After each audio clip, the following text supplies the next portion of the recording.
Mettre en place une pépinière de jeunes talents qui font la fierté de la Guinée, c'est le rêve de Zenabé Camara. La présidente du Fatala Football Club à Boffa, d'où elle est originaire, aide les plus jeunes, garçons et filles, à s'épanouir par le football. Génération Foot championne du Sénégal retour aux sources, à la préfecture de Boffa. Celle qui a grandi au Royaume-Uni, fief du ballon rond, a pour passion le football, depuis son enfance. Entrée en politique par la suite, Zenabé Camara, chef de cabinet du ministère de l'Enseignement supérieur et de la Recherche scientifique guinéen, n'a pourtant jamais oublié sa passion. Grâce à la nouvelle politique de la Fédération internationale du football association, Zenabé Camara a pu reprendre le club préfectoral de Boffa au lieu de créer un club privé, comme elle le souhaitait au départ. Après un tournoi de détection afin de repérer les futurs talents, son but est désormais de bâtir une équipe forte. Le club est en D2 pour l'instant, nous ne sommes pas encore en championnat national, ce qui est une bonne chose parce que ça nous permet d'avoir du temps pour structurer et avoir un bon élan, explique-t-elle avec réalisme. Pourquoi certains footballeurs coupent leur âge plus que jamais déterminés à aider à l'épanouissement de toute cette couche vulnérable du pays, Zenabé Camara est convaincu que le football est bel et bien un secteur de promotion pour les plus jeunes. Une jeunesse victime du décrochage scolaire qu'elle souhaite voir retourner sur les bancs de l'école, sans pour autant abandonner leur sport favori.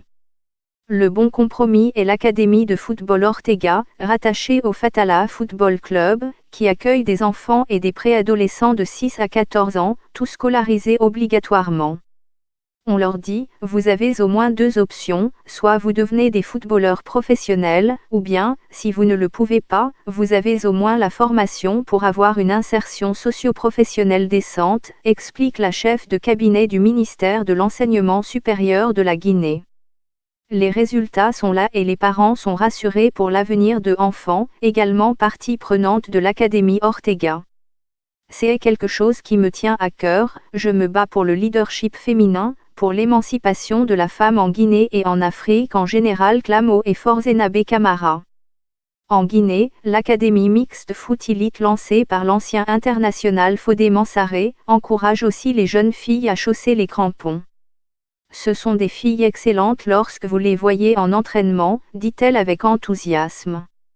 L'engouement du grand public lors de la dernière édition de la Coupe du Monde féminine, qui a eu lieu du 7 juin au 7 juillet 2019, en France, prouve à la jeune femme que l'un des facteurs clés, ce sont les sponsors. Il y a eu un grand marketing des sponsors, une implication du privé pour mettre en lumière le championnat féminin, a-t-elle constaté. D'où l'importance, selon elle, que les sponsors accompagnent le football amateur dont le football féminin.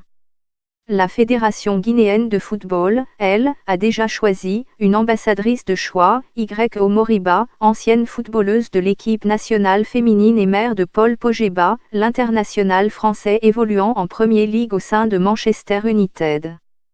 La mère de Pogba, ambassadrice du football féminin, le Real face à l'équation Paul Pogba pour Zenabé Camara, il est important d'accompagner dès le plus jeune âge afin de nourrir le championnat national et pourquoi pas les championnats internationaux, espère-t-elle. Dans 5 ans, je veux que l'académie soit une référence dans la sous-région, vise avec ambition la présidente du Fatala Football Club. Elle n'hésite pas à citer Naby Keïta, star internationale guinéenne et milieu offensif de Liverpool, comme une référence pour les petits et les grands mais aussi une véritable vitrine pour le pays. Zenabé Camara rêve désormais de produire 3, 4 ou 5 Naby Keïta pour le futur du football guinéen. Naby Keïta, blessé, hors des terrains pendant 2 mois.